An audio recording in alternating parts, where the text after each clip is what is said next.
సుమన్ టీవీలో మీ personal and business promotions కోసం కింది నెంబర్కి కాంటాక్ట్ చేయండి. అమ్మా, నన్ను ఎందుకమ్మా చెత్త పొదల్లో వదిలేసి వెళ్ళిపోయావు? పుట్టగానే నీకు భారమయ్యానా?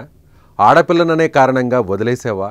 లేక నా వల్ల నీకు ఏమైనా సమస్యలు వస్తాయని అనుకున్నావా? కన్నపేగును భారంగా ఎందుకు అనుకున్నావమ్మా? నువ్వు వదిలేసిన చెత్త పొదల్లో చీమలు దోమలు కుడుతుంటే తట్టుకోలేకపోయాను. ఎందుకంటే అప్పుడే పుట్టినా కదమ్మా, ఇంకా నా శరీరం ఇక్కడ క్రూరత్వానికి అలవాటు పడలేదు. నిజంగానే నీకు నేను భారం అవుతానని నువ్వు భావించి ఉంటే పిల్లలు లేక తల్లడిల్లే తల్లులు ఎందరో ఉన్నారు. వారికి ఇచ్చినా బాగుండేది కదమ్మా. సరేలే, నువ్వు భారంగా అనుకున్నావు. నీపై నాకు కోపం ఏ రోజు లేదు. ఎందుకంటే నన్ను భూమి మీదకు తేవడానికి 9 నెలలు కష్టపడ్డావు కదమ్మా. అందుకే నా ఏడుపు విన్న ఆ దేవుడు ఎవరినో సాయంగా పంపించారు.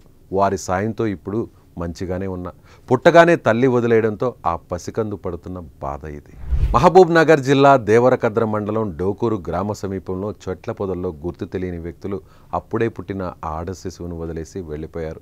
తెల్లవారుజామున దేవరకద్ర సహకార సంఘం అధ్యక్షుడు నరేందర్ రెడ్డి వాకింగ్కి వెళ్తుండగా రోడ్డు పక్కల శిశువు ఏడుపు వినిపించింది. వెంటనే అక్కడికి వెళ్ళి చూడగా గౌతమ్ బస్తాలో అప్పుడే పుట్టిన ఆడ శిశువు కనిపించింది. శిశువుకు చీమలు పట్టి ఉండడం, ఆ చీమలు శిశువును కుడుతూ ఉండడం చూసి వెంటనే చేతిలోకి తీసుకుని రక్షించాడు. అనంతరం అంగన్వాడీ కార్యకర్త విజయలక్ష్మికి సమాచారం అందించాడు.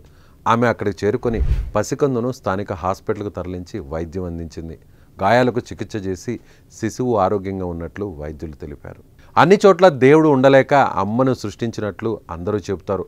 అమ్మ ప్రేమ ముందు అన్నీ దిగదుడిపే. అలాంటి మాతృహృదయం కూడా కలుషితమైపోతుంది, బండరాయిలా మారిపోతుంది. పేగు ప్రేమను కాదనుకొని చేజేతులా కన్న బిడ్డలను మృత్యువుకి అప్పగిస్తున్నారు నేటి తరం అమ్మలు అంటూ పలువురు కామెంట్స్ చేస్తున్నారు. ఈ వీడియోపై మీ అభిప్రాయాన్ని కామెంట్ రూపంలో తెలియచేయండి.